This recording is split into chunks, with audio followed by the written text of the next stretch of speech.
कुछ पकड़ में ना आए तो दोबारा पूछ लेना, हो सकता है जल्दबाजी में कुछ छूट जाए। एक पिता अपने बच्चे को एक बात बता रहा था। बोले बेटा, एक पर्दा होता है, पर्दा। बोले पर्दा? बोले बेटा ऐसा, एक ऐसा पर्दा होता है। बोले कपड़े का? बोले हां, कपड़े का पर्दा होता है, उस पे दृश्य चलते हैं। उन दृश्यों में आग भी लगती है, बारिश भी आती है, सागर भी आता है, उसमें नदियां भी चलती हैं, उसमें गोलियां भी चलती हैं, तलवारें भी चलती हैं, तीर भाले भी चलते हैं, और सूर्य भी चमकता है। ना तो पर्दा सूखता है, ना पर्दा भीगता है, ना पर्दा जलता है, ना उसमें छेद होते हैं। बोले पिताजी क्या झूठ बोल रहे हो, ऐसा कैसे हो सकता है? अब आग लगे और ये जले ना, ये भीगे ना, ये सूखे ना, ये फटे ना, ये कैसे हो सकता है? बोला कभी मौका मिला तो बेटा दिखाऊंगा आपको।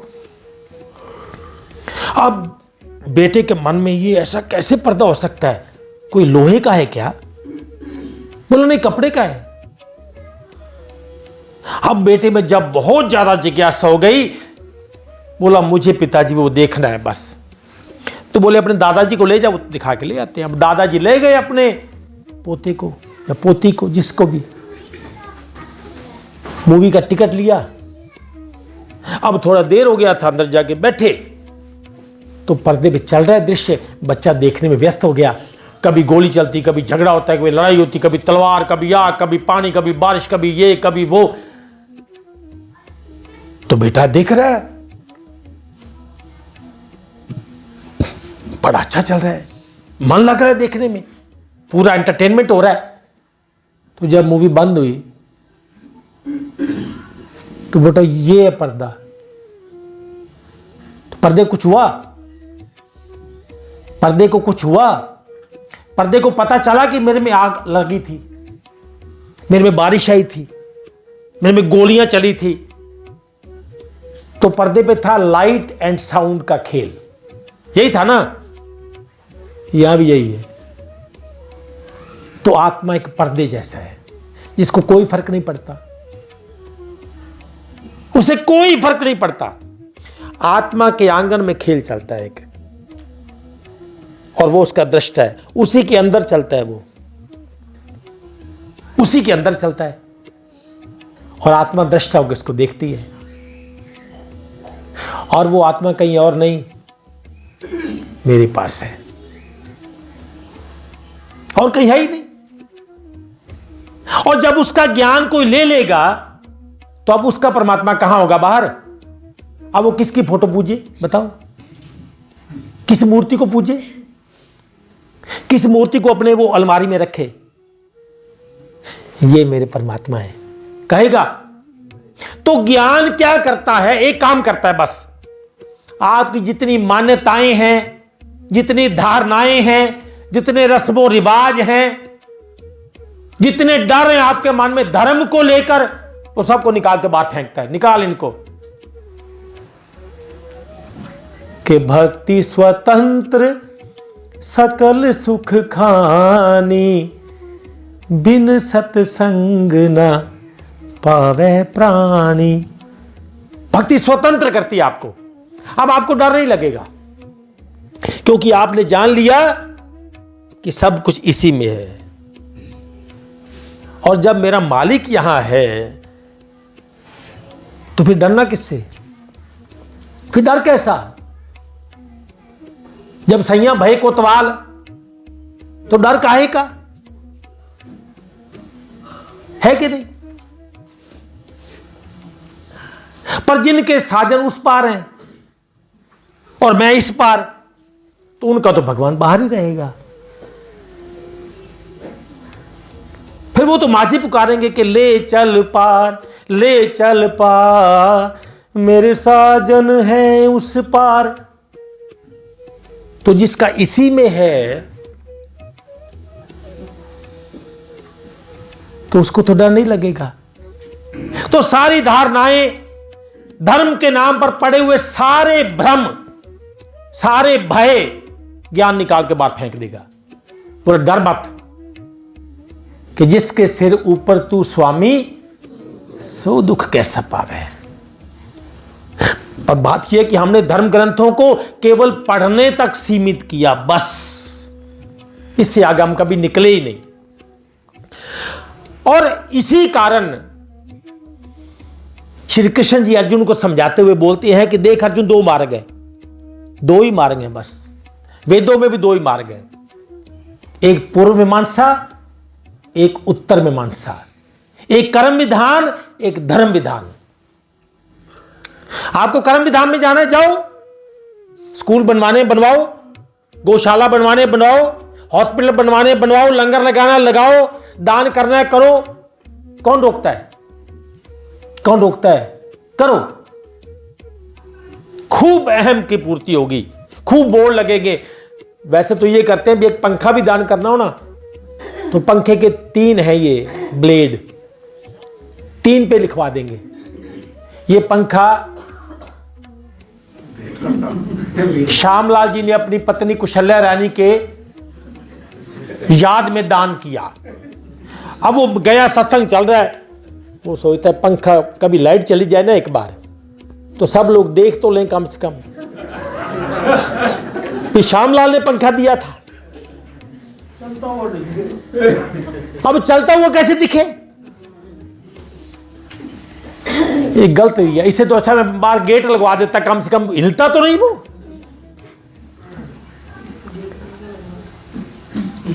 ये गलत किया। आगे से पंखा नहीं दूंगा, थोड़े पैसे ज्यादा लग जाए, एसी दूंगा ताकि सामने लिखा रहेगा कि नथुराम ने दिया। हो सकता है कल्याण हो जाए। परंतु उत्तर में मानस ऐसा नहीं बोलती है ना, बोला जितना मर्जी कर ले, क्योंकि तन भी उसका, धन भी उसका, मन भी उसका, तेरा तो है ही नहीं। तो इसका उत्तर तो खोज ले। तू अपना कल्याण तो करवा। अपना कल्याण तो करवाया नहीं और भाग रहा है कहीं और,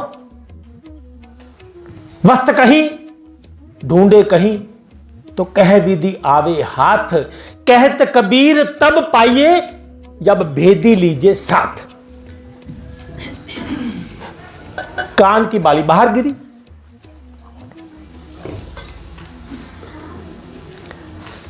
बाहर अंधेरा है, अंदर लाइट चल रही है, तो यहां खोज रहा हूं कान की बाली। तो इतने में विराज जी आगे, बोले क्या? बोले कान की बाली गुमी है। बोला मैं भी हेल्प करूं? बोले हाँ करो।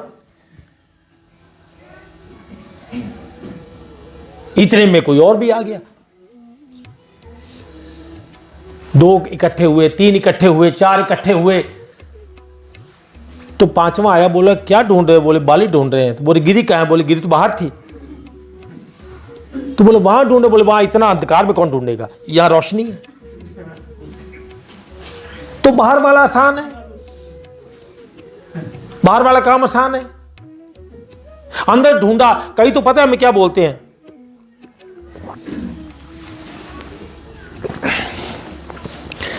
किसी कोई हमारे सत्संग में आ रहा है ना, तो अब हमारा सत्संग को 10-20 मिनट का तो होता ही नहीं है। हमें तो काम ही यही है, वेल्लड़ बंदे। तो वो पूछता है अच्छा ये कितनी देर का है? आप 3 बजे गए थे, 7 बज गए, तो 4 घंटे वहां करते क्या रहे? 4 घंटे ये सत्संग हुआ? कोई सत्संग हुआ आधा घंटा हुआ, 40 मिनट हुआ, बहुत है बस। तो 4 घंटे करते क्या रहे? तो बोले बताऊं? बोले हाँ। बोले आप 20 घंटे क्या करते हैं? मेरे 4 घंटों पे आपत्ति करते हैं, तो 20 घंटे आप क्या करते हैं बताओ? बोले अभी तो पूरा हुआ ही नहीं था, अभी तो बीच में छोड़ा, बाकी कल होगा। एक बार मुझे याद है, हमने शाम को 3:15 बजे कार्यक्रम शुरू किया, जैसे अब 3 बजने वाले हैं ना, तो शुरू किया।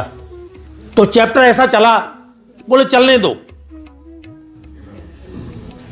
सुबह 5 बजे तक। तो एक बंदा मेरे पास आया, बोले भाई साहब टाइम देखा आपने? मैं क्या हुआ? बोले 5 बज गए सुबह के। अरे भाई 14 घंटे हो गए, उठो यहां से। तो सच्ची बोलते हैं, वो एक राम तीर्थ सुना ना, राम तीर्थ नाम आपने? पहले उनका नाम था तीर्थ राम। तो मैथ के लेक्चरार थे वो। पता नहीं मैथ का लेक्चरार होता है कि प्रोफेसर होता है, मैं तो इतना पढ़ा भी नहीं हूं भाई। तो वो कहीं उनको कहीं सत्संग मिल गया। अब सत्संग मिला तो ज्ञान मिला, तो बोले आप तो जीवन ना प्रचार में लगाएंगे। तो उसे रिजाइन डाल दिया। तो जो साथ में उसके कुलीग थे बोले हमने सुना है आपने रिजाइन कर दिया। बोले हाँ। बोले क्या करेगा? बोले अब भगवान का प्रचार करूंगा बस। बोले पागल हो गया क्या? ऐसा बोलते हैं ना। बोले पागल हो गया क्या? बोले हाँ। बोले मैंने क्या कहा पता है? मैंने कहा पागल हो गया। बोले हाँ। तो उसने एक लाइन बोली कि इन बिगड़े हुए दिमागों में अमृत के लच्छे हैं। मुझे पता ही नहीं था इसके अंदर क्या पड़ा है। इन बिगड़े हुए दिमागों में, अब आपके अनुसार तो मेरा दिमाग बिगड़ गया ना। अमृत के लच्छे हैं, हमें पागल ही रहने दो, हम पागल ही अच्छे हैं। तो भाई हमारा काम है पागलों वाला, सीधी बात। हम तो बोलते हैं जिससे पागल होने आ जाओ, हमें समझदार ज्यादा चाहिए नहीं, उनके लिए संसार पड़ा है। ये पागलों का काम है, क्योंकि दीवाने हैं, दीवानों को ना घर चाहिए ना दर चाहिए, मोहब्बत भरी एक नजर चाहिए, नजर चाहिए। हमको तो उसकी मोहब्बत चाहिए बस। और उसकी मोहब्बत भी कैसी?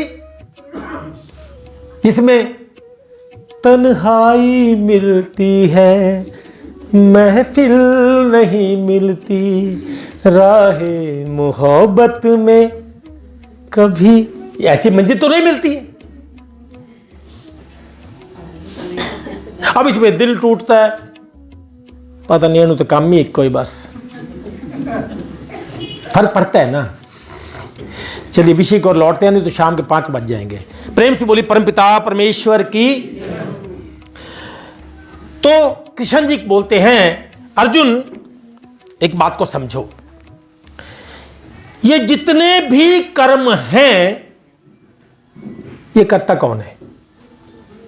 ये कर्ता कौन है? अहंकार विमूढ़ात्मा कर्ता हमति मन्यते है।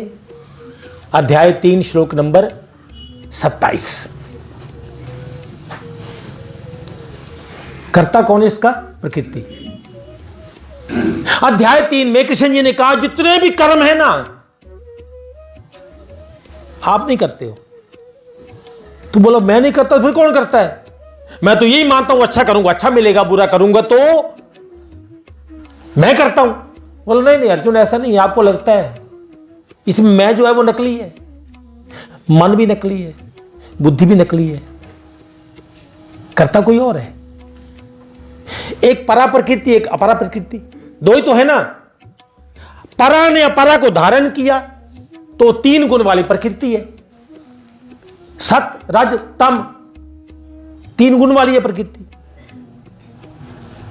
तो ये मन बुद्धि अहम जो है ये तो जड़ है, क्योंकि ये तो अष्ट प्रकृति में आएगा, ये तो अष्ट प्रकृति में आएगा। कृष्ण जी ने कहा अध्याय 7 के श्लोक नंबर 5 में कि ये 5 आकाश वायु अग्नि जल थल मन बुद्धि और अहम भी ये तो मेरी अपरा प्रकृति है और ये जड़ प्रकृति है। और परा इसको धारण करती है, इसको धारण करेगी, जो इसको चलाएगी। तो फिर कर्म कौन करेगा? चला कौन रहा है? तो कर्म किसके हुए? अध्याय 3 का श्लोक नंबर 27 आपको सुनाता हूं। वास्तव में संपूर्ण कर्म, वास्तव में माने असलियत में सच्चाई ये है अर्जुन, वास्तव में संपूर्ण कर्म सब प्रकार से, एक कर्म एक उसके प्रकार, प्रकृति